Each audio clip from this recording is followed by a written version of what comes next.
নমস্কার বন্ধুরা, আপনাদের সকলকে স্বাগত জানাই অন্ধকারের আওয়াজ চ্যানেলে। আমাদের আজকের নিবেদন তারানাথ তান্ত্রিকের গল্প উচ্ছিষ্ট গণপতির ক্রোধ। আপনাদের সকলের কাছে অনুরোধ, গল্পটি সম্পূর্ণ শুনুন এবং কেমন লাগলো অবশ্যই আমাদের কমেন্টের মাধ্যমে জানান। তাহলে চলুন শুরু করা যাক তারানাথ তান্ত্রিকের গল্প উচ্ছিষ্ট গণপতির ক্রোধ।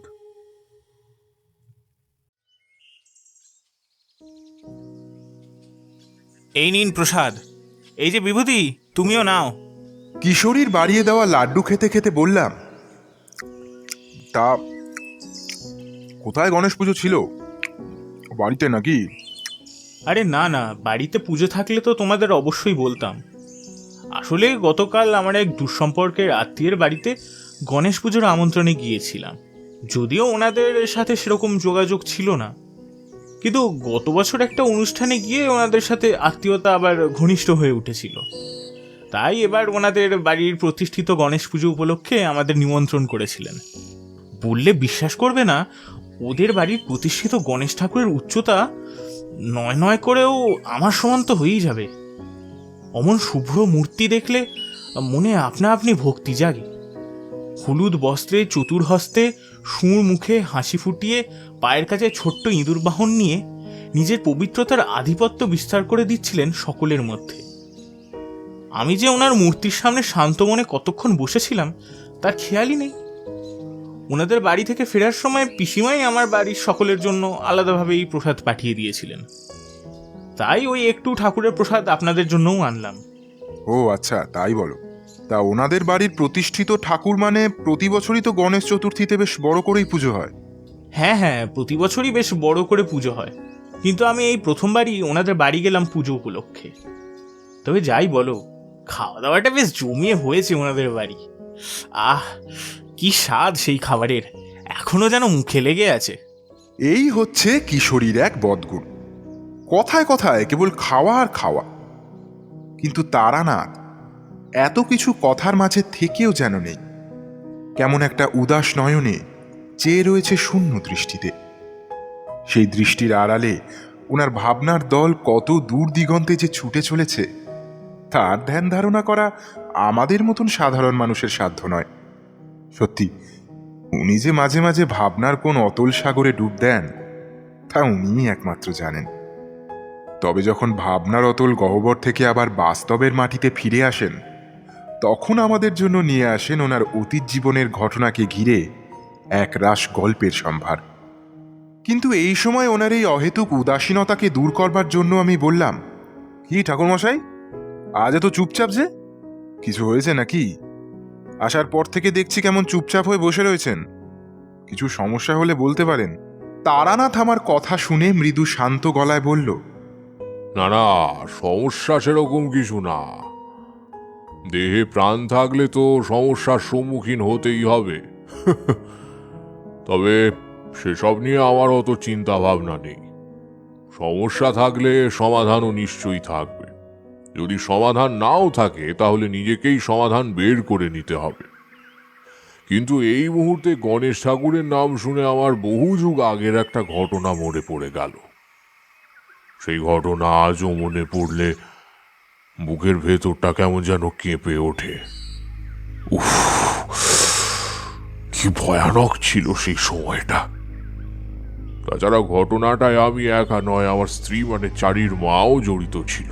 বলতে পারো ও জীবন মরণ নিয়ে টানাটানি চলছিল সেই সময়। এই বড় জমজমাট শহর কলকাতায় এত মানুষের ভিড়ের মাঝে থেকেও তখন আমি একলা। শুধু মধুসুন্দরী দেবীর কৃপা আমার উপর ছিল বলে সে যাত্রায় আমার স্ত্রীকে বাঁচাতে পেরেছিলাম, নইলে কি যে হতো।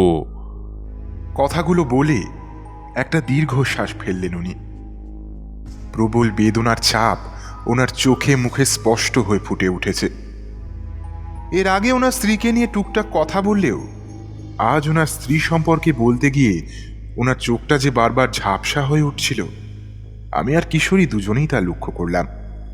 কিন্তু এই নিয়ে ওনাকে কোনো সান্ত্বনা দেওয়া ঠিক হবে না বলে আমি আর কিশোরী দুজনেই চুপ করে থাকা শ্রেয় মনে করলাম। তিনজনের একসাথে নিশ্চুপ হয়ে যাওয়াতে ঘরের ভিতরে এক অদ্ভুত নিস্তব্ধতা ছেয়ে গেল অল্পক্ষণের জন্য। কিছুক্ষণ পর তারানাথ নিজেকে খানিকটা ধাতস্থ করে পরিবেশটা স্বাভাবিক করতে বলল। দেখো দেখি আমার কাণ্ড কারখানা।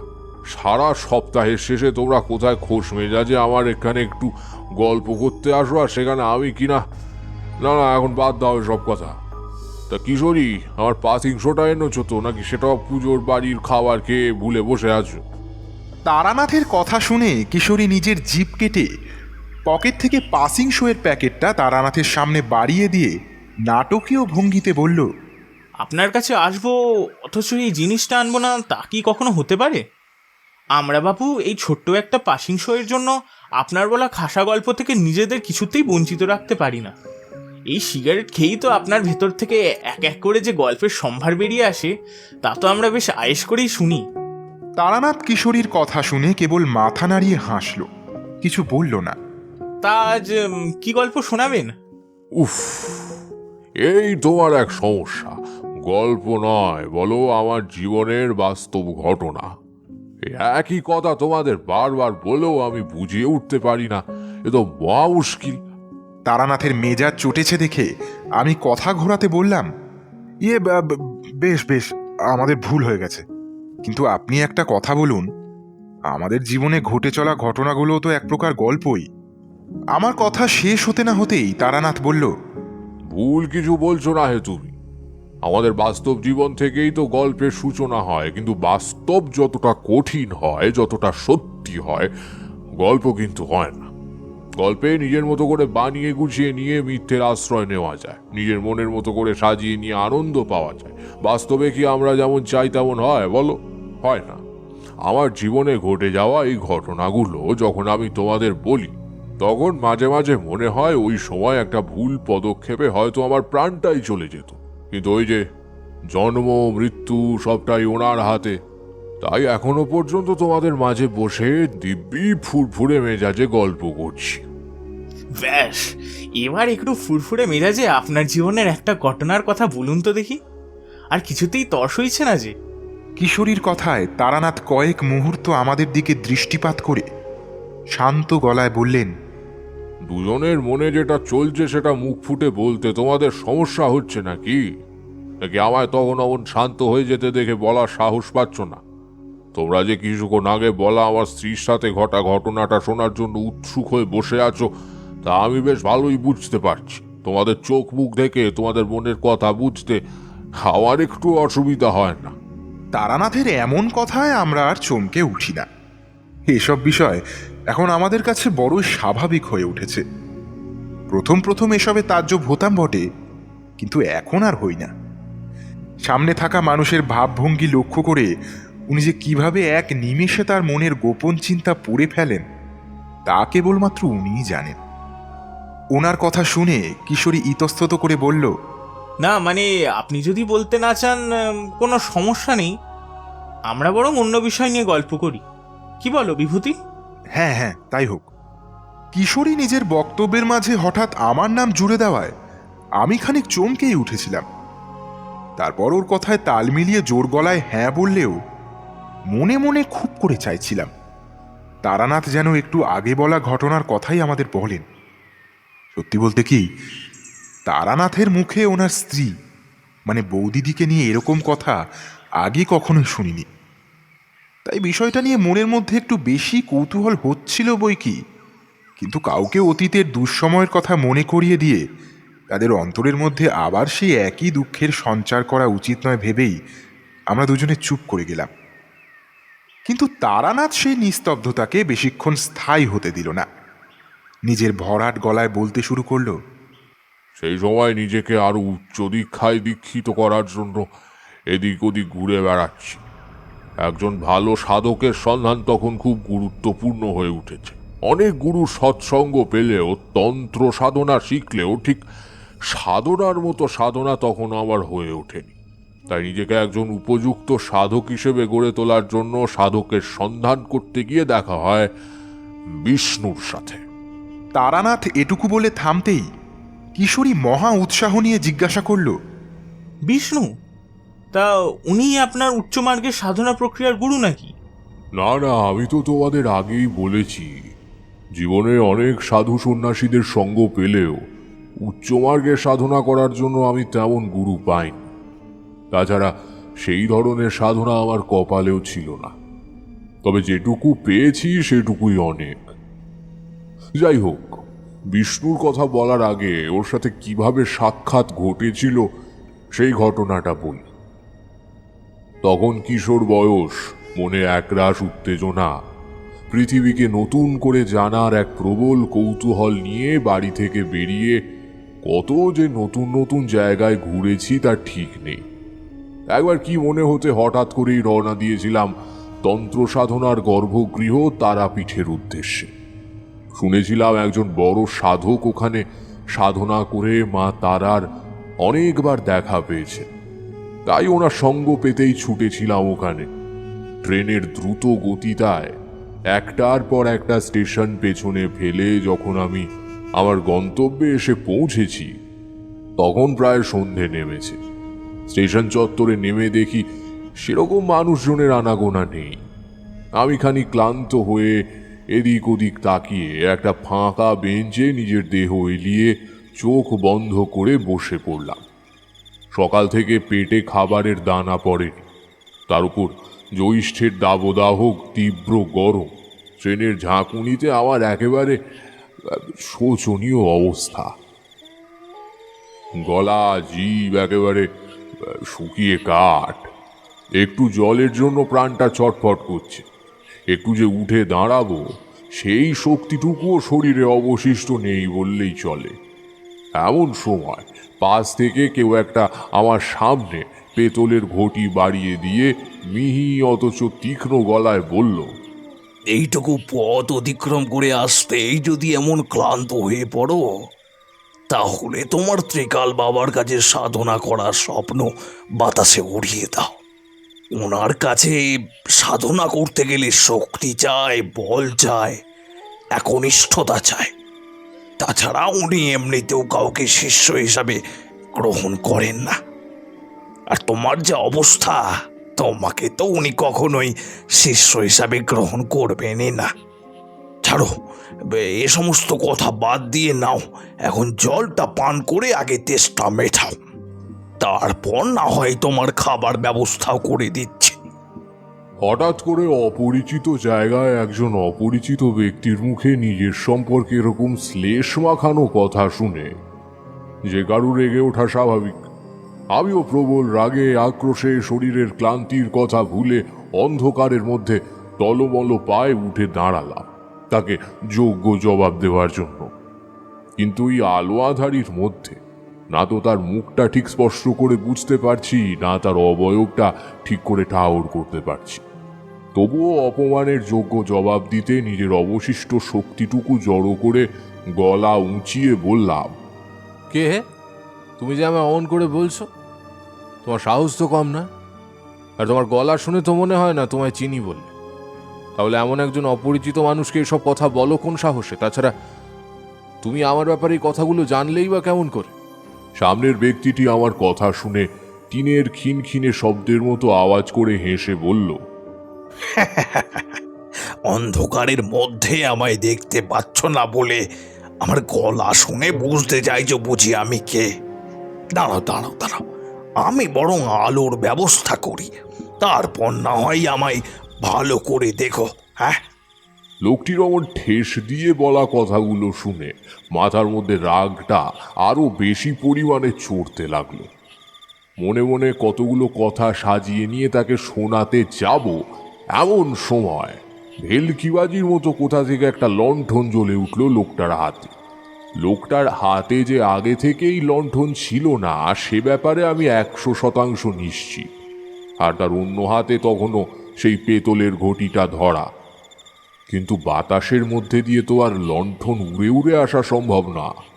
তাই ব্যাপারটা একটু বোধগম্য করার জন্য লোকটার দিকে ভালো করে চাইতে দেখলাম সে আমার দিকে তাকিয়ে ঠোঁট বাঁকিয়ে ব্যঙ্গের হাসি হাসছে। লণ্ঠনের হলুদ আলোয় তার চোখ দুটো যেন জ্বলছে। তার বয়স নয় করে ওই বছর 22 তো হবে, কিন্তু ওই বয়সেই তার মুখে তীক্ষ্ণ এক দৃঢ়তা রয়েছে যা দেখে মনে সম্ভ্রম জাগে। কয়েক মুহূর্ত ওই লণ্ঠনের কাঁপা কাঁপা হলুদ আলোর শিখায় একে অপরকে পর্যবেক্ষণ করার পর সে আমার দিকে তার পেতলের ঘটিটা আবার বাড়িয়ে দিয়ে বলল, নাও, অনেকক্ষণ পর্যবেক্ষণ করেছ আমায়, এবার জলটা পান করো দেখি। তোমার জন্য এমনিতেই অনেকটা সময় ব্যয় হলো আমার। তারানাথ ব্যক্তিটির কথা শুনে চোখ বড় বড় করে ওর দিকে তাকাতেই সে বলল, ওমা, অমন করে তাকিয়ে থেকে দেখছো কি? ও আচ্ছা, বুঝেছি। ভাবছো জলে আমি আবার কিছু মিশিয়ে টিশিয়ে দিয়েছি কিনা, তা ভাবছো তো? না গো না, এতে আমারই ক্ষতি হবে, আমার সাধনায় ভাটা পড়বে। এই জল একদম বিশুদ্ধ, তুমি নিশ্চিন্তে পান করতে পারো।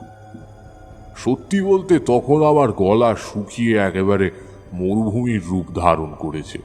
তাই আর কথা না বাড়িয়ে ঘটিটা তার হাত থেকে নিয়ে এক নিঃশ্বাসে জলটা শেষ করতে দেহে একটু শান্তি পেলাম। যত যাই হোক, লোকটাকে ঘটি ফেরত দিয়ে শান্ত গলায় ধন্যবাদ জানাতে সে আবারও খিলখিলিয়ে হেসে উঠে বলল, আমি বিষ্ণুচরণ বন্দ্যোপাধ্যায়, বাড়ি আনন্দপুরে। আর তুমি তারানাথ, তাই তো? বিষ্ণুর কথায় চমকে উঠলাম।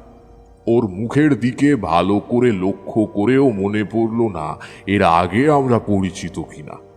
আমি অবাক হয়ে জিজ্ঞাসা করলাম, আপনি আমার নাম জানলেন কেমন করে?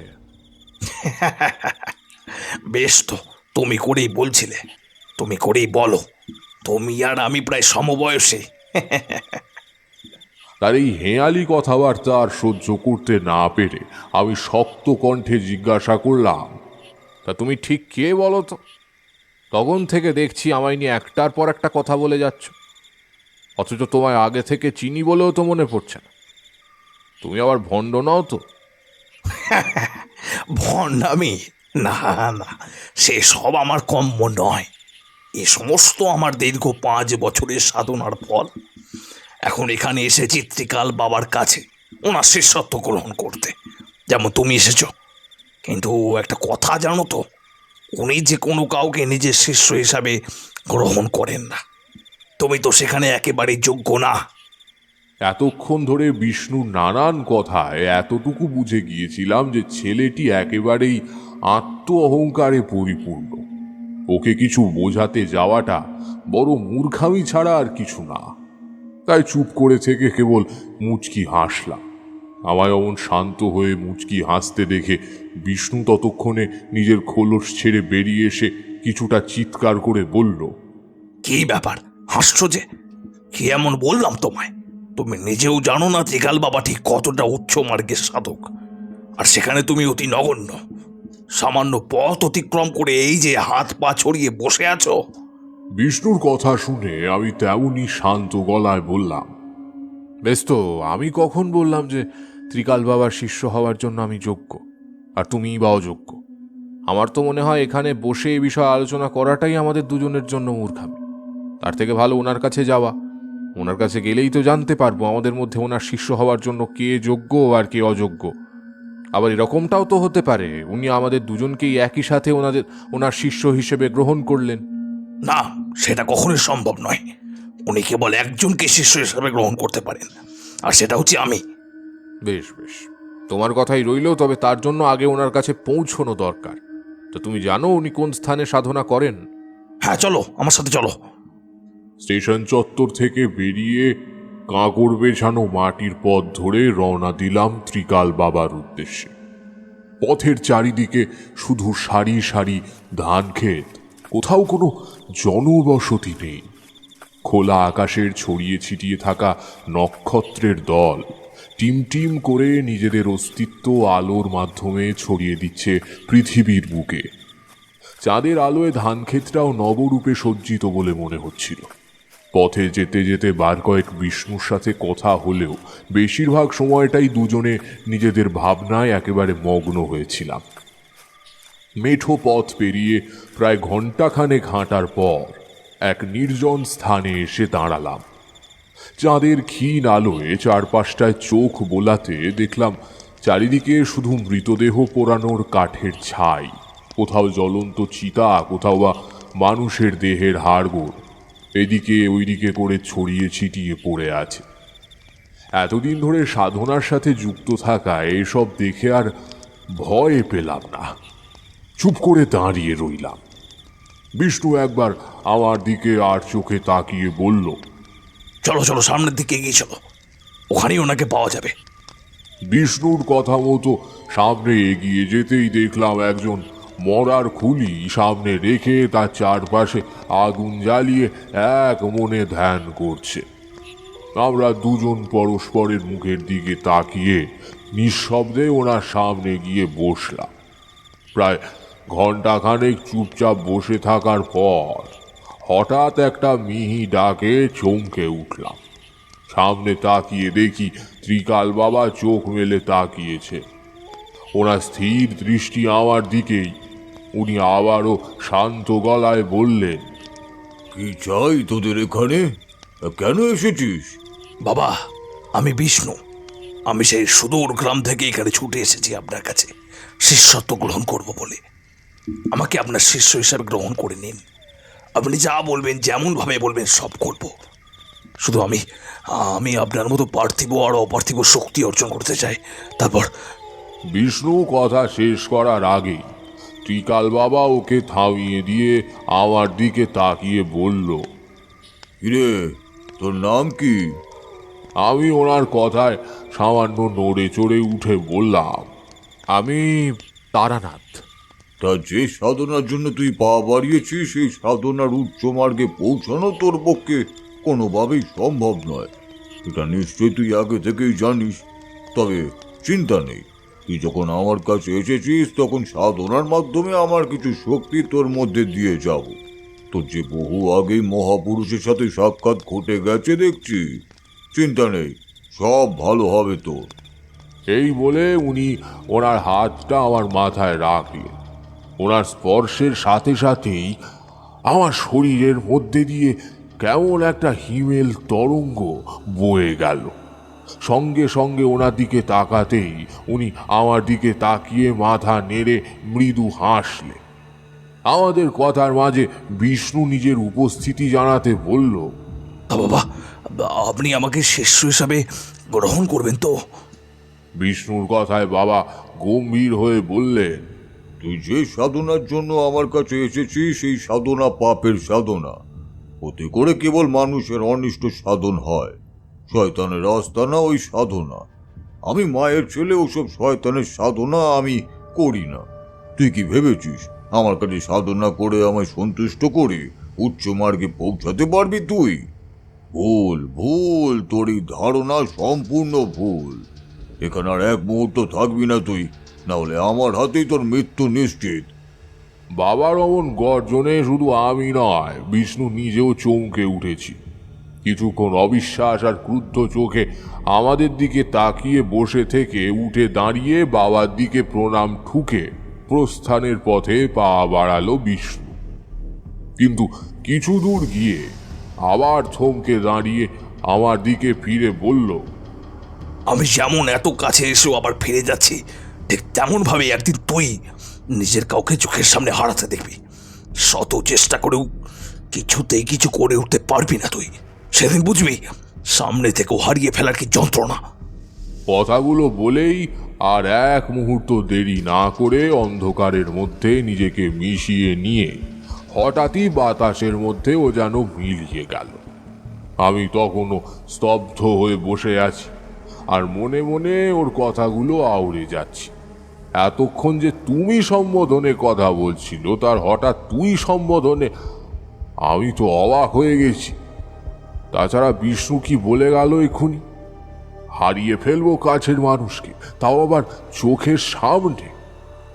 আমার এই সব ভাবনার মধ্যেই একটা হাত আমার কাঁধে আলতোভাবে চাপ দিতেই সেদিকে তাকিয়ে দেখি ত্রিকাল বাবা পেছনে দাঁড়িয়ে, ওনার শান্ত দৃষ্টি আমার দিকে।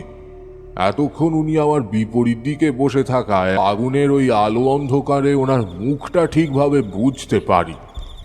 এখন আমার সামনে এসে দাঁড়ানোর জন্য দেখলাম ওনার কপালে ছাইয়ের সাথে সিঁদুরের আস্তরণ, পরনে কালো একটা হাফ কাপড় ঊর্ধ্বাঙ্গ অনাবৃত আর ছাইয়ে আবৃত। এরপর প্রায় সপ্তাহখানেক ওনার কাছ থেকেই তন্ত্র সাধনা শিখেছি। একদিন সাধনা করার সময় উনি আমার মুখোমুখি বসে ওনার ডান হাতের বুড়ো আঙুল আমার কপালের মাঝ বরাবর রেখে মা তারার শান্ত মাতৃরূপের দর্শনও করিয়েছিলেন। সে এক অপার্থিব পাওনা আমার জীবনে। এছাড়াও আরও অনেক শক্তি তিনি আমায় দান করেছিলেন। তারপর সাধনা শেষে নিজে থেকেই আমায় বিদায় দিয়েছিলেন। আমিও সন্তুষ্ট মনে ওনার থেকে বিদায় নিয়ে আবার বেরিয়ে পড়েছিলাম জগৎ দেখার উদ্দেশ্যে। এরপর আরও বিচিত্র ধরনের ঘটনার সম্মুখীন হয়েছি, আরও অনেক সাধকের সাথে সাক্ষাৎ হয়েছে। ধীরে ধীরে সময়ের ফেরে বিষ্ণু নাম আর ওর বলা কথাগুলো মনের এক কোণে চাপা পড়ে গিয়েছিল। তারপর একদিন বাড়ি ফিরতেই বাড়ির সবার জোড়াজুড়িতে চারির মায়ের সাথে আমার বিয়েটাও হয়ে গেল। সে ঘটনা তো তোমাদের বলেইছি। এই আজকাল তোমাদের কি হয়েছে বলো দেখিনি? একটা কথা খোলসা করে বলতে পারো না, কিছু বলতে গেলেই আসলে মানে তবে এই করে যাও। না মানে হ্যাঁ, এটাই জিজ্ঞাসা করছিলাম যে আপনার এই ঘটনার সাথে বৌদিদির কি সম্পর্ক? কারণ এই ঘটনা যখন ঘটেছিল তখন তো আপনি ভবঘুরেই ছিলেন। বৌদিদি তো আপনার জীবনে তখনও আসেননি। আছে আছে, গভীর সম্পর্ক আছে, বলবো, সবটাই বলবো। তবে সেই ঘটনা বলার আগে এই ঘটনাটা তোমাদের জানানো উচিত, নইলে সবটা তোমাদের কাছে তালগোল পাকিয়ে যাবে। বেশ, তাহলে বলা শুরু করুন। তবে তার আগে একটু চা হলে ভালো হতো। আমার কথার মাঝেই চারি চা হাতে করে প্রবেশ করলো। এই যে চা আর মুড়ি নিয়ে এসেছি। কিন্তু কাকাবাবু, আপনি আমার জিনিসটা এনেছেন তো, নাকি আগের বারের মতো আবার ভুলে গেছেন? না না, ভুলবো কেন? তুমি একটা জিনিস বলেছ, সেটা কি ভুলতে পারি আমি? একটু দাঁড়াও, ব্যাগ থেকে বের করি। এই বলে ব্যাগ থেকে চারির জন্য আনা লেজ দেওয়া কাপড়খানা ওর হাতে দিলাম। মেয়েটা শাড়িখানা হাতে পেতেই উজ্জ্বল মুখে আমায় ধন্যবাদ জানিয়ে কিশোরী আর তারানাথকে শাড়িটা ঘুরিয়ে ফিরিয়ে দেখিয়ে মনের আনন্দে ঘর থেকে বেরিয়ে গেল। সেই কোন ছোট্ট থেকে দেখছি মেয়েটাকে। ছোট ছোট জিনিস পেলেই আনন্দে মেতে ওঠে। চারি চলে যেতে তারানাথ চায় চুমুক দিয়ে বলল, মেয়েটা পুরো মায়ের মতোই হয়েছে। সে তো জানা কথা, কিন্তু বললে না তো তারপর কি ঘটেছিল? মানে বৌদিদির সাথে ঠিক কি ঘটেছিল? নতুন বিয়ে করার পরই আমি চারির মাকে নিয়ে কলকাতায় চলে আসি। এখানেই এসে হাত গণনা, কুষ্টি বিচার এই সমস্ত করেই দিন যাপন করছি। বেশ ভালোই কাটছিল, বুঝলে। হাত দেখার সুবাদে বেশ বড় ঘরের ব্যবসায়ীদের সাথে পরিচয় ঘটেছিল। তাদের মধ্যেই একজনের গ্রামের বাড়িতে সত্যনারায়ণের পুজোর জন্য যেতে হয়েছিল মুকুন্দপুর গ্রামে। কলকাতা থেকে সেই গ্রামে যেতে নয় নয় করেও 5 ঘন্টার উপর তো লাগবে। চারির মাকে সেই মতো বুঝিয়ে বেরিয়ে পড়েছিলাম মুকুন্দপুরের উদ্দেশ্যে। সেখানে 2 দিন পূজা অর্চনার মধ্যে কাটিয়ে যখন বাড়ি ফিরলাম, তখন বাড়ির ভেতর পা রাখতেই চারপাশের অবস্থা দেখে আমি স্তব্ধ হয়ে দাঁড়িয়ে রইলাম। বাড়ির পুরো উঠোন জুড়ে মৃত পাখিদের দেহ ছড়িয়ে ছিটিয়ে পড়ে রয়েছে। তাদের সকলেরই ঘাড় মটকানো, মেঝেতে রক্ত শুকিয়ে কালচে রং ধারণ করেছে। বাড়ির পুরো পরিবেশের মধ্যে কেমন একটা গুমোট ভাব, যেন নিঃশ্বাস বন্ধ হয়ে আসে। চারির মায়ের কথা মনে পড়তেই বুকের ভেতরটা আবারও ছ্যাঁত করে উঠল। মনে মনে নিজেকেই দোষারোপ করতে লাগলাম। এই এত বড় অজানা শহরে তাকে একা রেখে যাওয়াটা যে আমার মোটেও ঠিক কাজ হয়নি, সেটা আমি হাড়ে হাড়ে টের পাচ্ছিলাম। মনে সাহস সঞ্চয় করে বেশ কয়েকবার চারির মাকে হাঁক দিলেও তার থেকে কোনো উত্তর পেলাম না। তাই আর দেরি না করে দুরু দুরু বুকে পাখিদের মৃতদেহ ডিঙিয়ে ঘরের সামনে এগিয়ে যেতে দেখলাম ঘরের ভেতর থেকে প্রদীপের কেঁপে ওঠা শিখার কিছুটা আলো ঘরের বাইরে এসেও পড়েছে। প্রদীপের পাশেই একটা নারী মূর্তি এলো চুলে সামনের দিকে ঝুঁকে বসে রয়েছে। মাঝে মাঝে বিড় বিড় করে কিছু একটা বলছে। অন্ধকারের মধ্যেও বুঝতে অসুবিধা হলো না যে ওই নারী মূর্তিটি আমার স্ত্রী। কিন্তু এই ভর সন্ধেবেলা ওকে অমন এলো চুলে বসে থাকতে দেখে মনে আবারও কু গাইতে আরম্ভ করলো। আমি ধীর পায়ে ঘরে প্রবেশ করতে এক অশুভ গন্ধ যেন আমার নাকে ঝাপটা মেরে চলে গেল। হ্যাঁ, অশুভ গন্ধই বটে। সারা ঘর জুড়ে কেবল রক্তের আষ্টে গন্ধ ছড়িয়েছে। আমি মনে মনে ঈশ্বরকে স্মরণ করে চারির মায়ের পেছনে বসে আলতো করে ওর কাঁধে হাত দিতেই সে চকিতে আমার দিকে ফিরে অট্ট হাসিতে ফেটে পড়ল। আমি ভীত চোখে তার দিকে তাকিয়ে রইলাম। ও সারা মুখে রক্তের ছাপ, চোখ দুটো ঘোলাটে, পরনের শাড়ি নিজের জায়গা মতো নেই, দাঁতের ফাঁকেও রক্তের ছোপ। চারির মা কিছুক্ষণ কামনার দৃষ্টিতে আমার দিকে তাকিয়ে থেকে হঠাৎ করে আমার গলা জড়িয়ে ধরে উদ্ভ্রান্তের মতো আচরণ করতে লাগলো। তার এই ব্যবহার মোটেও স্বাভাবিক নয়। আমি ওকে ধরে কয়েকবার শান্ত করবার চেষ্টা করলে ওর হিংস্রতা, কামনা দুটোই একসাথে বাড়তে লাগলো। তাই ওকে শান্ত করতে মনে মনে মন্ত্র জপ করে ওর কপালে বুড়ো আঙুল শক্ত করে চেপে ধরলাম। কিছুক্ষণের মধ্যেই ওর শরীরটা আমার কোলে নেতিয়ে পড়ল। আমিও দীর্ঘশ্বাস ফেলে শান্ত হয়ে ওর দেহটা জড়িয়ে ধরে চুপ করে চোখ বন্ধ করে কিছুক্ষণ বসে রইলাম। তারপর চোখ খুলে ঘরের এদিক ওদিক তাকাতে প্রদীপের সামনে রাখা একটা ধাতব নীল রঙের মূর্তি দেখে চমকে উঠলাম। মূর্তি? কিসের মূর্তি ছিল? উচ্ছিষ্ট গণেশের। কি কি গণেশ? উচ্ছিষ্ট গণেশ? ইনি আবার কোন দেবতা? আরে না না, উনি তো মা দুর্গার সন্তান। কিন্তু এই উচ্ছিষ্ট গণেশ হলেন অপদেবতা। হিন্দু দেবতা গণেশ মানে গণপতির একটা তান্ত্রিক দিক। তিনি উচ্ছিষ্ট গণপত্য সম্প্রদায়ের প্রাথমিক দেবতা। গণপত্যদের 6টি প্রধান বিদ্যালয়ের মধ্যে একটি। তিনি প্রধানত ভিন্নধর্মী ভামাচার আচার দ্বারা পূজিত হয়ে থাকে। সাধারণত উচ্ছিষ্ট গণেশের চতুর্ভুজ মূর্তিতেই দেখা যায়। তার 3টি হাতে থাকে পাশ, অঙ্কুশ ও একটি লাড্ডু বা মোদক। চতুর্থ বাহুটি সেই নগ্ন দেবীর নিতম্ব আলিঙ্গন করে থাকে। দেবী বাঁ হাতে একটি পদ্ম বা অন্য কোনো ফুল ধরে থাকে। কখনো কখনো হাতের বদলে গণেশের সুর ডগাটি নগ্ন দেবীর যোনি স্পর্শ করে থাকে। কোনো কোনো ক্ষেত্রে দেবী মূর্তিটিকে ডান হাতে উচ্ছিষ্ট গণেশের লিঙ্গ স্পর্শ করে থাকতে দেখা যায়। এই ধরনের আদিরসাত্মক মূর্তি কেবল উচ্ছিষ্ট গণেশের চতুর্ভুজ মূর্তিতেই সীমাবদ্ধ। আবার এর ভিন্নতাও দেখা যায়। যেমন অনেক গণেশ মূর্তির সঙ্গে একটি শক্তি মূর্তিকে তার বাঁ কোলে বসে থাকতে দেখা যায়। এই শক্তি কোলে একটি মোদকের থালা ধরে থাকেন এবং গণেশের সুর সেই থালা স্পর্শ করে থাকে সেই মোদক ভক্ষণ করার জন্য। সুরটি গণেশ ও সেই দেবীর মধ্যে আদিরসাত্মক বন্ধনের প্রতীক। উচ্ছিষ্ট গণেশ মূর্তিতে এই ধারণাটি আরও এক ধাপ ওপরে। মোদকের বাটির পরিবর্তে তার সুর এখানে দেবীর যোনি স্পর্শ করে থাকে। এই ধরনের আদিরসাত্মক মূর্তিতত্ত্ব তান্ত্রিক গানপত্য শাখাগুলির প্রভাবকে প্রতিফলিত করে। দারিম্ব ফলটিও প্রজননের প্রতীক। গানপত্য সম্প্রদায়ের নানান মূর্তিতে এটি দেখা যায়। এরকমও হয় নাকি? তা ইনি কিসের জন্য পূজিত হন?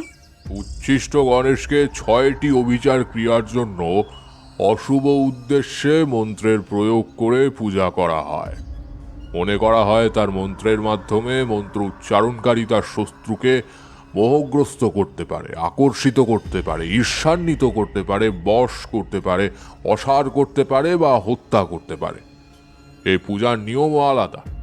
বামাচারী প্রথা অনুসারে উচ্ছিষ্ট গণেশকে পুজোর সময় পূজককে উচ্ছিষ্ট অবস্থায় অর্থাৎ নগ্ন বা মুখে খাদ্যদ্রব্য নিয়ে পুজো করতে হয়। তাই তো বাড়ি ফিরে চারির মাকে অমন রক্তমাখা মুখে আলু থালু বস্ত্রে ওই মূর্তির সামনে বসে থাকতে দেখেছিলাম। ও যে ওই মূর্তিরই পুজো করছিল সে বিষয়ে আমার কোনো সন্দেহ নেই। কিন্তু এই মূর্তি এলো কোত্থেকে? কারণ কলকাতার মতো বড় শহরে আমার চেনা পরিচিত সেরকম কেউ ছিল না। আর যে 2-1জন পরিচিত ছিল তাদের কাছে এই মূর্তি থাকা অসম্ভব। কিন্তু এই মূর্তি এলো কোত্থেকে? মনের মধ্যে হাজার দোলাচলের মধ্যে দেখলাম নীল মূর্তির মধ্যে থেকে একটা হালকা আলো নির্গত হচ্ছে। আর ঠিক সেই মুহূর্তেই চারির মা আমার কোল থেকে উঠে মূর্তির সামনে শুয়ে পড়ে ছটফট করতে লাগলো। আমি ওকে ধরতে যাব, কিন্তু তার আগেই কিছু একটাতে ধাক্কা খেয়ে মনে হলো আমার শরীরের মধ্যে দিয়ে একটা বিদ্যুৎ প্রবাহ বয়ে গেল। একবার নয়, দুবার নয়, যতবার চারির মায়ের কাছে যাওয়ার চেষ্টা করছি ততবার এক কাণ্ড ঘটতে লাগলো। নানান চেষ্টা করেও কিছুতেই ওর কাছে পৌঁছতে পারছিলাম না আমি। শেষ পর্যন্ত ক্লান্ত হয়ে ওকে ওরকমভাবে ছটফট করতে দেখার ছাড়া আমার কাছে অন্য কোনো পথ ছিল না। ধীরে ধীরে একটা সময়ের পর সবটা শান্ত হতে আমার স্ত্রী মাটিতেই লুটিয়ে পড়ল। আমি সঙ্গে সঙ্গে ওকে ধরে নিয়ে গিয়ে অন্য ঘরে শুইয়ে দিলাম। তারপর বাইরের উঠোনটা পরিষ্কার করে ওর পাশে কিছুক্ষণ বসে রইলাম। মনের মধ্যে চলা হাজার চিন্তা ভাবনা থেকে মুক্তি পেতে আমার স্ত্রীর পাশ থেকে উঠে পাশের ঘরে মূর্তির সামনে গিয়ে বসলাম। নীল রঙের গণেশ মূর্তির 4টে হাত, ওনার কোলে একজন মহিলা বসে আছেন, তার জনির ওপর ওনার হাত। সত্যি বলতে অমন মূর্তি দেখে আমার মনে ভক্তির থেকে ভীতির সঞ্চারই বেশি ঘটেছিল। কিছুক্ষণ এক দৃষ্টে মূর্তির দিকে তাকিয়ে থাকার পর শরীরের মধ্যে এক অদ্ভুত শিহরণ অনুভব করতে লাগলাম। মনে হতে লাগলো শরীরের মধ্যে আলাদা এক উত্তেজনা কাজ করছে। সেই সাথে মূর্তির রংটাও আরো গাঢ় হতে শুরু করলো। নিজের এমন অবস্থার পরিবর্তন হতে দেখে আর বিপদের আগাম পূর্বাভাস পেয়ে আর এক মুহূর্ত দেরি না করে ওখান থেকে উঠে পড়ে খোলা আকাশের নিচে এসে দাঁড়ালাম। দূর থেকে শঙ্খধ্বনি ভেসে আসছে। আমি চুপ করে চোখ বন্ধ করে দাঁড়িয়ে রইলাম। জানি না এই বিপদের উৎপত্তি কোথা থেকে, অথবা এর শেষই বা কোথায়। এমন হাজারো ভাবনার মধ্যে দিয়ে রাতটা যে কিভাবে কেটেছে সে আমি জানি। পরদিন সকালে ঘুম থেকে উঠে দেখি চারির মা তখনও নিশ্চিন্তে ঘুমোচ্ছে। ওর চোখের নিচে কালো ছাপ পড়েছে। দুদিনের মধ্যে শরীরও ভেঙেছে অনেকখান। ওর এমন শান্ত মুখখানা দেখে আমার মনটা কেমন জানি হু হু করে উঠল। এত বড় শহরে এই বিপদে আত্মীয় স্বজন ছাড়া কি যে করব কিছুই ভেবে পেলাম না।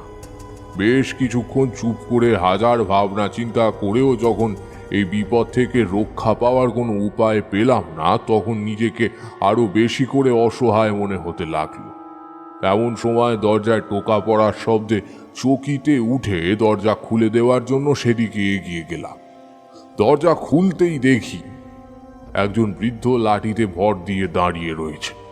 দেখে মনে হলো কোনো এক কালে উনি বেশ স্বাস্থ্যবান ছিলেন, কিন্তু বয়সের ভারে নুয়ে পড়েছে। উনি আমায় দরজা খুলতে দেখে বললেন, তুমি তারানাথ তো? আমি মাথা নাড়িয়ে সম্মতি জানাতে উনি হেসে বললেন, যাক, ঠিক ব্যক্তির কাছে এসেছি বটে। তা বলছি, একটু জল পাওয়া যাবে? এই বলে ভেতর থেকে জল বাতাসা নিয়ে এসে দেখি কেউ কোথাও নেই। আমি এদিক ওদিক তাকিয়ে দেখলাম কোথাও একটা মানুষের অস্তিত্ব পর্যন্ত নেই। এইটুকু সময়ের মধ্যে কোথায় যে গেলেন কিছুই বুঝে উঠতে পারলাম না। এর মধ্যে চারির মায়ের কথা মনে পড়তে একবার ভেতরের ঘরে উঁকি মেরে দেখতেই দেখলাম ঘর ফাঁকা। আমি সঙ্গে সঙ্গে হাতে থাকা গ্লাসটা ফেলে রেখে বাড়ির চারিদিকটা তন্ন তন্ন করে খুঁজতে লাগলাম, কিন্তু না, বাড়ির কোথাও চারির মাকে খুঁজে পেলাম না। সেই সাথে লক্ষ্য করলাম সেই মূর্তিটাও উধাও। আসন্ন বিপদের কথা মনে করে আমি আর এক মুহূর্ত অপেক্ষা না করে রাস্তায় বেরিয়ে পড়লাম চারির মাকে খোঁজার উদ্দেশ্যে। কলকাতার রাজপথ ধরে উদ্ভ্রান্তের মতো ওকে খুঁজে চলেছি। রাস্তায় যাকে দেখছি তাকে ওর কথা জিজ্ঞেস করছি, কিন্তু লোকে আমায় পাগল ভেবে পাশ কাটিয়ে চলে যাচ্ছে। দুপুর গড়িয়ে সন্ধে নেমেছে, তখন অবধি চারির মায়ের কোনো খোঁজ আমি পাইনি। সারাদিন রোদে পুড়ে ঘুরে বেরিয়ে আমার শরীরও আর বই ছিল না। এর মধ্যে অনুভব করলাম মাথাটা কেমন যেন হালকা হয়ে আসছে। চোখের সামনের সমস্ত বস্তুগুলো হঠাৎই ধীরে ধীরে ঝাপসা হয়ে যেতে লাগলো। মনে হলো দেহের ভেতরটা কেমন যেন গ্যাস বেলুনের মতো হালকা হয়ে যাচ্ছে আস্তে আস্তে। এরপর মাটিতে কখন যে জ্ঞান হারিয়ে লুটিয়ে পড়েছি তার খেয়াল আমার নেই। ঠিক কতক্ষণ পর চোখ মেলে তাকিয়েছি সে হিসেবও নেই, কিন্তু চোখ মেলে সবার প্রথমে সেই ত্রিকাল বাবাকে আমার সামনে দেখতে পেয়ে আমি আর কোনো কিছু না ভেবে ওনার পা জড়িয়ে হু হু করে কেঁদে উঠলাম। চিন্তা করো না, আগে বলো তো তোমার বাড়িতে কেউ কি এসেছিল? আমার কথায় উনি গম্ভীর মুখে কিছুক্ষণ চুপ করে দাঁড়িয়ে থেকে ধীরে ধীরে চোখ বুজে আমার হাতটা চাইলেন। তারপর বিনা বাক্য ব্যয় আমার হাত দ্রুত শক্ত করে চেপে ধরতেই দেখলাম আমার স্ত্রী একটি শ্মশানে জ্বলন্ত চিতার সামনে বসে আছে। ওর হাতে সেই গণেশ মূর্তি ধরা, আর তারই পাশে একটা কালো বেড়াল বসে সানন্দে নিজের লেজটা নাড়িয়ে যাচ্ছে। কয়েক মুহূর্ত দৃশ্যটা দেখার পর চোখ খুলতেই দেখলাম বাবা আর নেই। রাস্তার মাঝে আমি একা দাঁড়িয়ে আছি, দূর দূরান্ত পর্যন্ত আমার আশেপাশে কেউ নেই। ত্রিকাল বাবা হঠাৎ করে অদৃশ্য হয়ে গেলে ওনার দেখানো কয়েক মুহূর্তের দৃশ্যের স্থানটা যে কোথায় আমি খুব ভালো করেই জানি। তাই আর বিন্দু মাত্র দেরি না করে ছুটলাম গন্তব্যের দিকে। সত্যি বলতে যত এগোতে লাগলাম ততই যেন গন্তব্যস্থল থেকে আমার দূরত্ব বাড়তে লাগলো। কয়েক মিনিট পরে যখন মূল গন্তব্যে এসে পৌঁছলাম তখন দেখি আমার স্ত্রী সত্যি সত্যি শ্মশানের চিতার সামনে বসে রয়েছে। ওর হাতে সেই গণেশ মূর্তি, শরীরের কাপড় আলুথালু হয়ে গেছে, চুলগুলো এলোমেলো হয়ে সামনে পড়ে রয়েছে, তার চোখের দৃষ্টি জ্বলন্ত চিতার দিকে স্থির। আমি আর দেরি না করে সঙ্গে সঙ্গে ওকে নিয়ে জড়িয়ে ধরতেই ও জ্ঞান হারিয়ে আমার কোলে নেতিয়ে পড়ল। ঠিক সেই মুহূর্তে একটা কালো বিড়াল আমাদের পাশ দিয়ে মৃদু স্বরে ডাকতে ডাকতে শ্মশানের অন্য প্রান্তে চলে গেল। আমি আর দেরি না করে স্ত্রীর দেহটাকে নিয়ে কোনো রকমে বাড়ি ফেরার উদ্দেশ্যে রওনা দিলাম।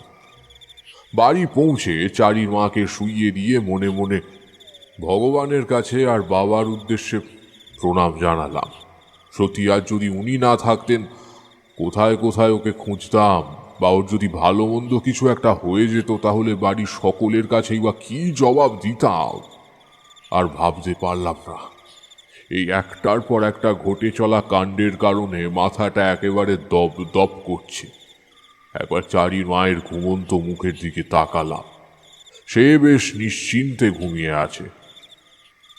তার হাতের মাঝে মূর্তিটা এখনো শক্ত করে ধরে রাখা।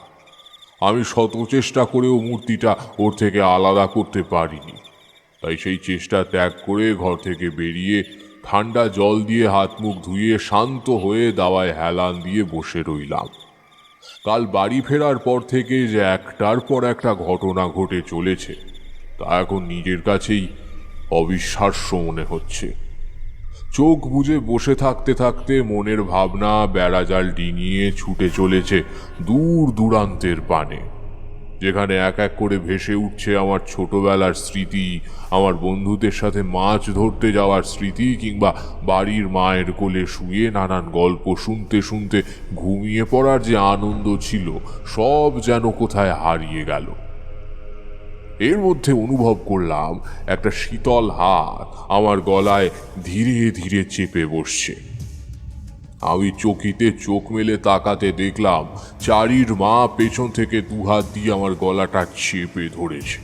আমি কিছু বুঝে ওঠার আগেই তার হাতের বাঁধন শক্ত হয়ে উঠেছে। তাছাড়া তার হাতটাও মৃত মানুষের মতো শীতল। তার চোখের দিকে তাকাতে দেখলাম তার চোখের ঘোলাটে লাল মুখে বাঁকা হাসি। মনে হলো এই একই হাসি আমি অন্য কোথাও দেখেছি, কিন্তু কোথায় দেখেছি কিছুতেই মনে করতে পারলাম না। এদিকে হাতের শক্ত বাঁধনের মধ্যে ধীরে ধীরে আমার দম বন্ধ হয়ে আসতে লাগলো। হাজার ধস্তাধস্তি করেও আমার স্ত্রীকে নিজের জায়গা থেকে এক বিন্দু সরাতে পারলাম না। ওর হাতের বাঁধন যত বেশি আমার গলায় শক্ত হতে লাগলো তত বেশি মনে হতে লাগলো আমার দেহ থেকে প্রাণটা বেরিয়ে যাচ্ছে। নিজেকে বাঁচাতে শেষ পর্যন্ত মনে মনে মধু সুন্দরী দেবীকে স্মরণ করতে একটা আলোর বিচ্ছুরণ ছড়িয়ে গেল আমাদের সারা বাড়ির মধ্যে। সেই সাথে আস্তে আস্তে আমার গলার বাঁধনটা আলগা হয়ে গেল। তার বদলে একটা নরম হাত আমার চারপাশে তার কোমল স্পর্শ দিয়ে ব্যথা দূর করে ফিসফিসিয়ে তার নরম নারী কণ্ঠে বলে গেল, ভয় পেও না, আমি আছি তোমার সঙ্গে। শান্ত হও সব বিপদ দূর হবে। কথাগুলো বলেই ধীরে ধীরে তিনি মিলিয়ে গেলেন। এই গলার স্বর যে মধুসুন্দরী দেবীর তা আমি বেশ ভালো করেই বুঝতে পেরেছি।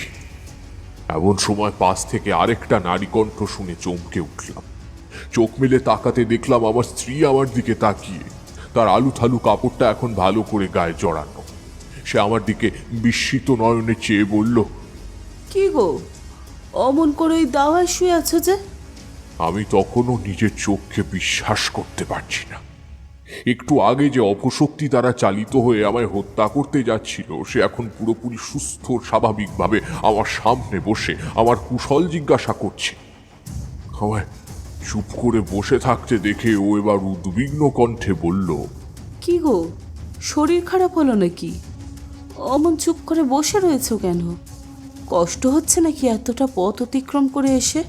তার কথায় বুঝলাম তার কিছু মনে নেই, সবটাই মধুসুন্দরী দেবীর আশীর্বাদ। সেই ভেবে ওনাকে মনে মনে ধন্যবাদ জানালাম। কিন্তু তখনও বুঝতে পারিনি এর থেকেও বড় বিপদ আমাদের জন্য অপেক্ষা করছে। দাঁড়ান, আপনি এখানে চোখ বুজে বিশ্রাম নিন।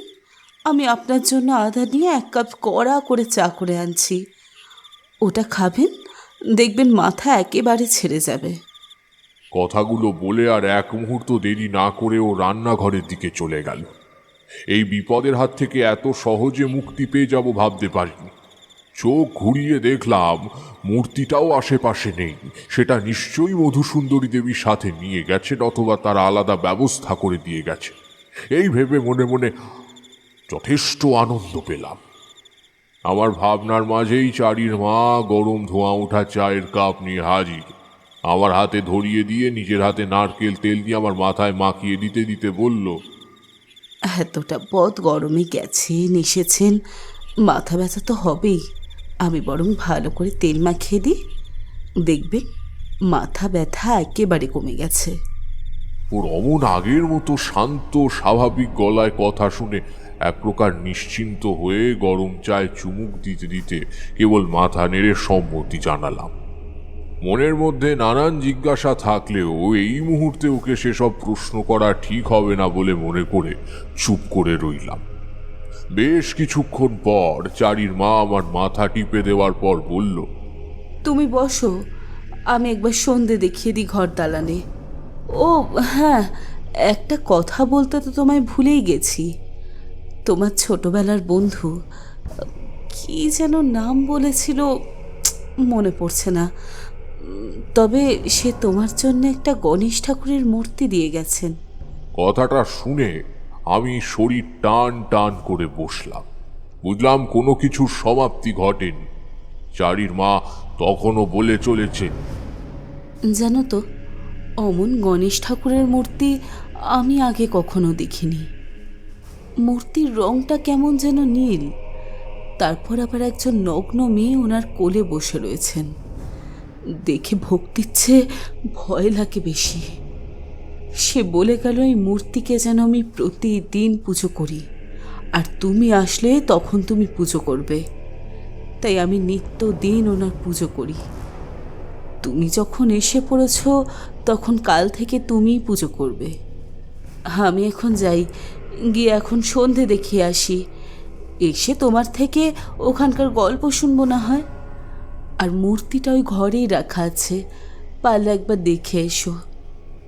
কথাগুলো বলে চারির মা চলে গেলে আমি নিশ্চুপ হয়ে বসে রইলাম। আমার কোন বন্ধু এই মুক্তি আমায় দিতে পারে তা আমার মাথায় কিছুতেই এলো না। এমন অশুভ মূর্তি গৃহে পুজো হয় না। এর পুজো হয় তন্ত্র সাধনার জন্য, কিংবা কিছু কিছু মন্দিরে, তাও সন্তান লাভের জন্য। কিন্তু আমায় যেই মূর্তি দিয়ে গেছে সে আমার অমঙ্গলের জন্যই দিয়ে গেছে। চারির মা সন্ধে দিয়ে আমার পাশে এসে বসল। তখন থেকে দেখছি তুমি আনমনে কি একটা ভেবে চলেছ। বলছি, সত্যি করে বলো তো, কি হয়েছে? আমার যে মনটা কেমন করছে। তার উপর সন্ধে দেবার সময় একটা কালো বিড়াল পায়ের উপর দিয়ে ডিঙিয়ে চলে গেল। ভর সন্ধেবেলা এমন ঘটনা যে বড় অমঙ্গল। আমার মনটা যে বড় কুহ গাইছে। আপনি কিছু একটা করুন, বুঝলেন? আর একটা কথা বলছি, খারাপ মনে নেবেন না। যত তাড়াতাড়ি সম্ভব বাড়ি থেকে ওই গণেশ মূর্তি দূরে কোথাও রেখে আসুন। ভগবান ক্ষমা করুক, কিন্তু ওই মূর্তি দেখে আমার ঠিক ভক্তি হয় না। চারির মা যে কথাগুলো ভুল কিছু বলছে না সে কথা আমি নিজেও জানি, তাই মনে মনে ঠিক করলাম এই মূর্তি এক্ষুনি কোথাও দূরে একটা রেখে আসবো, যেখানে সাধারণ মানুষের নাগাল পর্যন্ত যাবে না। আমি চাই না এই মূর্তি অন্য কেউ বাড়িতে নিয়ে গিয়ে নিজেদের বিপদ ডেকে আনুক। যেমন ভাবা তেমন কাজ। চারির মাকে বলে ঘর থেকে সেই মূর্তিখানা নিয়ে সাদা কাপড়ে মুড়ে একটা কাস্তে হাতে অন্ধকারের মধ্যে বেরিয়ে পড়লাম। অন্ধকারের মধ্যে লণ্ঠন হাতে বাড়ি থেকে বেশ কিছুটা দূরে নির্জন স্থানে পৌঁছে চারপাশটা লক্ষ্য করে কাস্তে দিয়ে গভীর করে মাটির গর্ত খুঁড়ে কাপড় শুদ্ধ মূর্তিটা গর্তের মধ্যে রেখে দিয়ে আবার মাটি চাপা দিয়ে স্বস্তির নিঃশ্বাস ফেললাম। তারপর বিপদ দূর হয়ে গেছে ভেবে মনে মনে আনন্দ উপভোগ করতে করতে বাড়ি ফিরলাম। বাড়ি ফিরে রাতের খাবার খেয়ে নিশ্চিন্ত মনে দুজনে নানান কথার মধ্য দিয়ে ঘুমিয়ে পড়েছি। মনে নেই হঠাৎ করেই কারোর তীক্ষ্ণ গলার হাসির শব্দ ভেসে আসতে লাগলো কানের মধ্যে। প্রথমে ব্যাপারটা খুব একটা গুরুত্ব না দিলেও ধীরে ধীরে আওয়াজটা বাড়তে আমি উঠে বসলাম। কিছুক্ষণ চুপ করে থেকে পাশে তাকাতেই চমকে উঠলাম। আমার পাশের জায়গাটা শূন্য, চারির মা সেখানে নেই। আমার বুকের মধ্যে আবারও ভয় জাঁকিয়ে বসল। তখনও পাশের ঘর থেকে ভেসে আসছে হাসির শব্দ। আমি আর এক মুহূর্ত দেরি না করে পাশের ঘরে যেতেই ভয়ে বিস্ময়ে অভিভূত হয়ে দাঁড়িয়ে রইলাম। সেই গণেশ মূর্তি আবার নিজের জায়গায় অধিষ্ঠান করে নিয়েছে। তার সামনে চারির মা মাথা নিচু করে বসে রয়েছেন আর মাঝে মাঝে হেসে উঠছে। আমি ধীর পায়ে ওর দিকে এগিয়ে যেতে ও আমার দিকে ফিরে অট্ট হাসি হেসে বলল, কিরে, কি ভাবছিস? মূর্তি দূরে সরিয়ে কোথাও রেখে দিয়ে আসলেই সব বিপদ দূর হয়ে যাবে? তুই দেখছিস এই আগের মতোই মূর্খ রয়ে গেছিস। তাও যে কি করে ত্রিকাল বাবা তোকে শিষ্য বানিয়েছিলেন আমি আজও বুঝতে পারি না।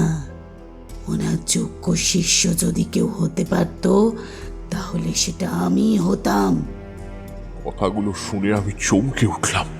মনে পড়ে গেল বহু বছর আগে বিষ্ণুর কথা, মনে পড়ে গেল সেই রাতের কথা, বিষ্ণু যাওয়ার আগে আমায় বলে যাওয়া কথাগুলো। এখন এই রাতে দাঁড়িয়ে সেদিনেরও শেষ কথাগুলোর অর্থ ভালোভাবে বুঝতে পারলাম।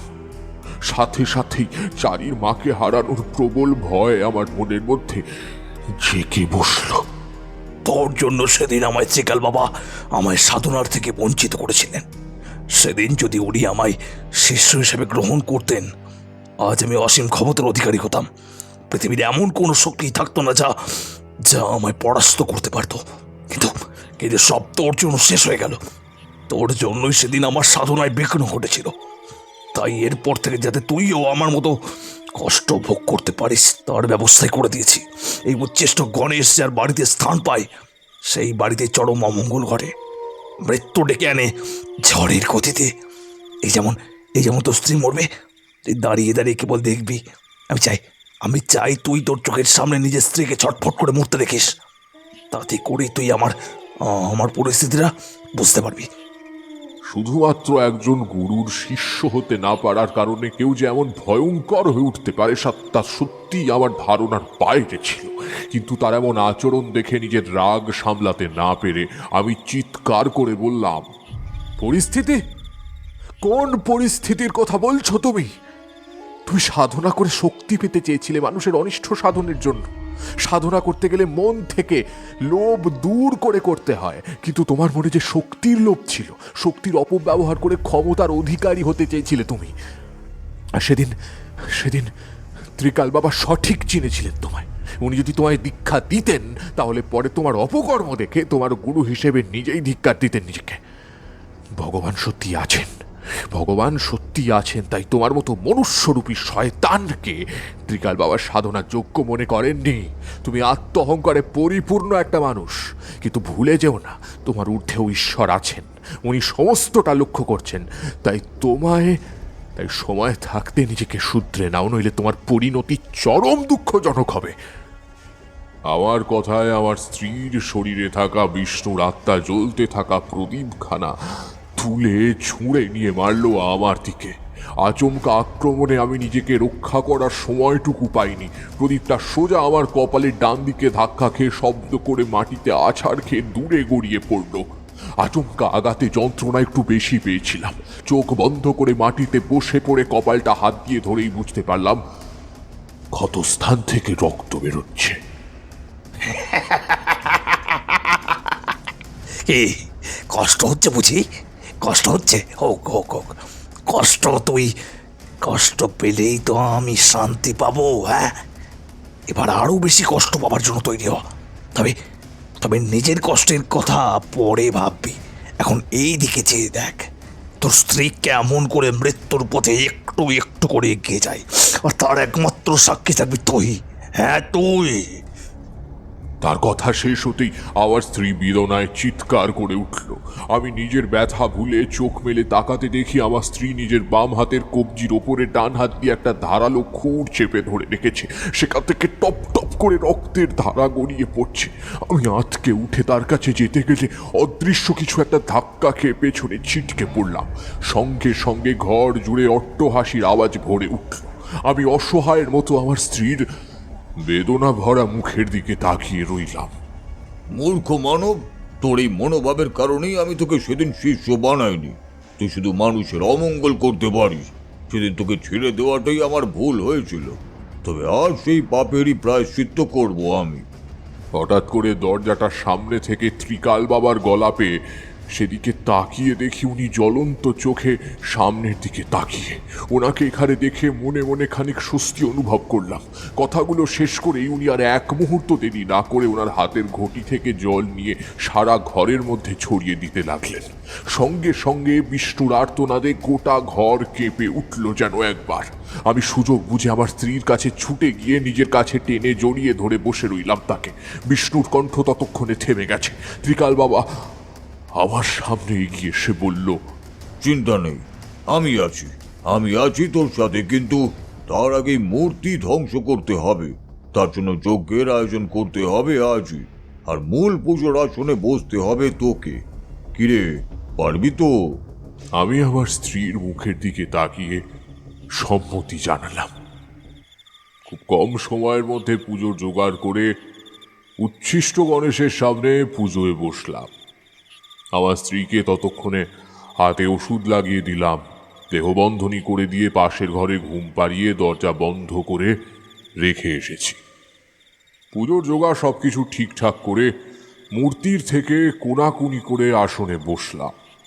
মূর্তির সামনে কাকের মরা দেহ, চড়ুইয়ের পালক, মরার খুলিতে রক্ত, ছোট বাটিতে দুধ, সন্দেশ, কলা, সরাই করে রাখা শোল মাছ পোড়া, সিঁদুর গোলা সব ঠিকঠাক করে নিয়ে ত্রিকাল বাবার আদেশে মন্ত্র পড়া শুরু করলাম।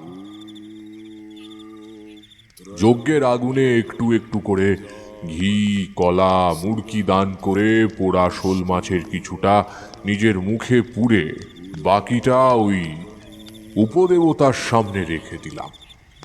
পুজোর মাঝেই বাবা একটা বীজমন্ত্রের মালা আমার গলায় পরিয়ে দিলেন। তারপর হোমকুণ্ডে কাকের মরদেহটা দিতে দিতেই ঘরটা যেন দুলে উঠল। চোখ মেলে তাকাতে দেখি হাজার হাজার ঘাড় ভাঙা কাকের দল আমার চারপাশে গোল হয়ে দাঁড়িয়ে আছে। আমি জানি এই সব কটাই আমায় আটকানোর চেষ্টা, কিন্তু এসব দেখে থামলেই বিপদ। মৃত্যু এক প্রকার নিশ্চিত। এরপর একের পর এক এই ধরনের ঘটনা ঘটে চলল। কখনো নগ্ন নারীরা তাদের কামনার দৃষ্টি নিয়ে আমার দিকে এগিয়ে আসছে, কখনো বা মৃত পচিত মৃতদেহের দল আমার পাশে ঘুরে বেড়াচ্ছে। আমি সব কিছু ছেড়ে নিবিষ্ট মনে মন্ত্রপাঠ করতে লাগলাম, কিন্তু তার মাঝেই অনুভব করলাম একটা তীব্র দাবদাহ আমার শরীরের মধ্যে ছড়িয়ে পড়ছে। চোখ মেলে তাকাতে দেখলাম মূর্তিটা ধীরে ধীরে লাল রং ধারণ করতে শুরু করেছে। তার থেকেই একটা রশ্মি নির্গত হয়ে আমার শরীরে প্রবেশ করছে। প্রচণ্ড জ্বালায় ধীরে ধীরে মন্ত্রের উচ্চারণ কমে আসতে লাগলো। বুঝলাম মৃত্যু দৌড়ে এসে দাঁড়িয়েছে। নিজের অন্তিম মুহূর্তের কথা ভেবে চোখ থেকে এক ফোঁটা জল গড়িয়ে পড়ল। ঠিক যে মুহূর্তে চোখ বন্ধ করে মন্ত্র পড়া থামিয়ে দেব, ঠিক সেই সময় বাবা আমার হাতটা চেপে ধরে জোরে জোরে মন্ত্রোচ্চারণ করতে লাগলেন। মন্ত্র উচ্চারণের সাথে মূর্তির রংটা গাঢ় লাল হতে লাগলো।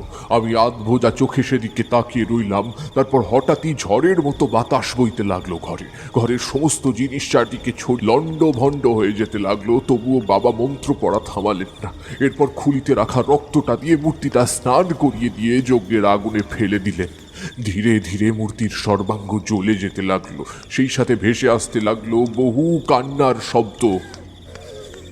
লক্ষ্য করলাম মূর্তিটা পোড়ার সাথে সাথে ঝড়ের প্রকোপও ধীরে ধীরে কমতে লাগলো। তবে একটা আষ্টে গন্ধ ছড়িয়ে পড়তে লাগলো চারিদিকে। সেই সাথে শোনা যেতে লাগলো বিষ্ণুর হাহাকার মেশানো কান্না। যজ্ঞ শেষ করে হোমকুণ্ডের অবশিষ্টাংশগুলো তুলে নিয়ে শ্মশান ঘাটের দিকে রওনা দিলাম। সেখানে সমস্ত অবশিষ্টাংশ বিসর্জন দিয়ে উঠতে যাব, দেখি সিঁড়ির একদম পাশে একটা দেহ উল্টে পড়ে রয়েছে। আমি কি মনে হতে সামনে গিয়ে কয়েকবার হাঁক ডাক করেও সাড়া না পেয়ে একটু ঝাঁকিয়ে দেহটা সামনের দিকে ঘোরাতেই চমকে উঠলাম। বিষ্ণুর হিম শীতল প্রাণহীন অসার দেহটার দিকে বিস্ফারিত নয়নে তাকিয়ে রইলাম। বাবা আমায় অমন বিস্ফারিত নয়নে তাকিয়ে থাকতে দেখে বলল, উচ্ছিষ্ট গণেশের মধ্যে নিজের প্রাণ আবদ্ধ করে রেখেছিল, তাই মূর্তির ধ্বংসের সাথে সাথে ওর প্রাণের আর অশুভ শক্তিরও বিনাশ ঘটেছে। এরপর ওর দেহ সৎকারের ব্যবস্থা করে দিয়ে আমরা চলে এলাম। সদ্য ভোরের আলোতে বিষ্ণুর মুখটা ভালো করে লক্ষ্য করলাম। মনে হলো একটা ছোট শিশু নিশ্চিন্তে ঘুমিয়ে আছে, কিন্তু ওর লোভী মন শক্তিশালী হয়ে ওঠার জন্য আজ মানুষ মারতেও দুবার ভাবেনি। এসব অনর্থক ভাবনা বাদ দিয়ে একটা দীর্ঘশ্বাস ফেলে ও সৎকারের ব্যবস্থা করলাম। আমাদের চোখের সামনে একটু একটু করে আগুনে পুড়ে পুরো দেহটা ভস্ম হয়ে যেতে লাগলো। ওর দেহটা সম্পূর্ণ দাহ হয়ে যেতে বাবা চিতা থেকে এক মুঠো ভস্ম হাতে তুলে নিয়ে নিজের ঘটির মধ্যে পুড়ে একবার আমার দিকে শান্ত দৃষ্টিতে তাকিয়ে সামনের দিকে পা বাড়ালেন। যেতে যেতে পেছনে ফিরে বললেন সে অন্য পথ ধরবে। আমি যেন বাড়ি ফিরে যাই, যেন ভালো থাকি, চারির মাকে যেন দেখে রাখি, সেই আমার ঘরের আসল লক্ষ্মী। আমিও ওনাকে কেবল হেসে বিদায় জানালাম। একবার শ্মশানে বিষ্ণুর চিতার ভস্মের দিকে তাকিয়ে বাড়ির উদ্দেশ্যে রওনা দিলাম। তোমাদের বৌদিদি একটু সুস্থ হওয়ার পর তাকে সবটা জানাতে সে তো প্রায় সপ্তাহখানেক ভয় ভয় কাটিয়েছিল। অবশ্য ভয় পাওয়াটাও স্বাভাবিক। ওদিকে তার হাতের ক্ষতটাও সারতে বেশ সময় লেগেছিল। তবে সময়ের সাথে সাথে সমস্তটাই মনের কোণে ধুলো চাপা পড়ে গেছে। খালি মাঝে মাঝে মনে হয় বাবা সেদিন সঠিক সময় না এলে হয়তো আমার স্ত্রী নিজের অজান্তেই নিজেকে হত্যা করত। জানো, ভগবান সত্যি আছেন। উনি আছেন বলেই আজ আমরা বেঁচে আছি। উনি যদি সেদিন ভাগ্যে মৃত্যু লিখে রাখতেন তাহলে আজ এই ঘরে তোমাদের সাথে আড্ডা দেওয়া হতো না। তা সেই ত্রিকাল বাবার দেখা পেয়েছিলেন আর? না, তার আর দরকার পড়েনি, তাই তিনিও আর দেখা দেননি। যদি কখনো আমার দরকার পড়ে আমি নিশ্চিত উনি আসবেন। সত্যি একই ঠাকুর দেবতাদেরও কত রূপ, ভাবলেও অবাক লাগে। তার মধ্যে আবার শুভ অশুভও আছে। তবে ওরকম একটা বিপদ থেকে রক্ষা পেয়েছিলেন ভগবানের কৃপায়, এটাই অনেক বড় ব্যাপার। সে তো বুঝলাম, ঠাকুরমশাই ভাগ্যবান মানুষ, তাই বেঁচে গিয়েছিলেন। কিন্তু এখন যে এই ঝমঝমিয়ে বৃষ্টি শুরু হলো, সেটা থেকে আমাদেরকে বাঁচাবে? আজ তো ছাতা আনতেই ভুলে গেছি দুজনে। চিন্তা নেই কিশোরী, আজ দুজন খদ্দের নিজেদের ছাতা ভুলে চলে গেছে, তোমরা বরং সেগুলো নিয়ে যাও। কখন ওরা আবার ফেরত নিতে চলে আসে বলা তো যায় না। তারানাথের কথা শুনে আমি হেসে বললাম, দেখলে তো কিশোরী, আমাদের কেউ থাক বা না থাক, ঠাকুরমশাই ঠিক আছেন, উনি আমাদের এইভাবে রক্ষা করবেন। আমার কথায় তারানাথ আর কিশোরী দুজনেই হেসে উঠল। ঠিক বলেছ হে।